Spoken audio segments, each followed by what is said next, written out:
மக்களாட்சியின் அடித்தளமே வாக்கு உரிமைதான். 18 வயது நிரம்பியவர்கள் அனைத்து இந்திய குடிமக்களையும் வாக்களிக்க செய்ய வேண்டும் என்பதுதான் மக்கள் நீதி மையத்தின் நோக்கம். எனவே தகுதியுள்ள ஒருவரின் பெயர் கூட வாக்காளர் பட்டியலிலிருந்து விடுபட்டு விடக்கூடாது. வாக்காளர் பட்டியல் சரிபார்க்கப்பட வேண்டிய அவசியம்தான். ஆனால் சிறப்பு தீவிர வாக்காளர் திருத்தம் ஏன் இவ்வளவு அவசரமாக செயல்படுத்தப்படுகிறது? இந்த அவசரத்தினால்தான் பீகாரில் 65 லட்சம் வாக்காளர்களின் பெயர்கள் பட்டியலிலிருந்து நீக்கப்பட்டு அவர்கள் வாக்களிக்கும் உரிமையை இழந்துள்ளார்கள். தமிழ்நாடு, கேரளா, புதுச்சேரி, மேற்கு வங்கம் உள்ளிட்ட 12 மாநிலங்களிலும் மட்டுமே சிறப்பு தீவிர வாக்காளர் திருத்த பணிகளை மேற்கொள்வதன் உள்நோக்கம் உண்மையில் வாக்காளர் பட்டியலை சரி செய்வதா அல்லது வேறு ஏதேனும் உள்ளதா?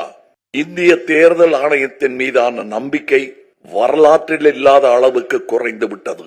கர்நாடகா, மகாராஷ்டிராவில் வாக்கு திருட்டு சம்பவங்கள் தொடர்பாக எழுந்த நியாயமான சந்தேகங்கள் இதுவரை தீர்க்கப்படவில்லை. வாக்குச்சாவடிகளில் பதிவு செய்யப்பட்ட சிசிடிவி காட்சிகள் வெளியிடப்படுவதில் ஏன் தயக்கம்?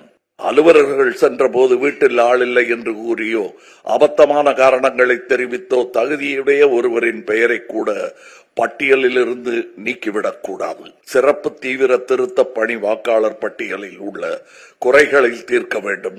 மேலும் புதிய பிரச்சனைகளை கொண்டு வந்து விடக்கூடாது. தேர்தல் ஆணையம் மீதான அவநம்பிக்கை ஜனநாயகத்திற்கு ஆபத்தானது. நடுநிலைமையுடன் செயல்படுகிறோம் என்பதை நிரூபிக்கும் பொறுப்பு தேர்தல் ஆணையத்திற்கு உள்ளது.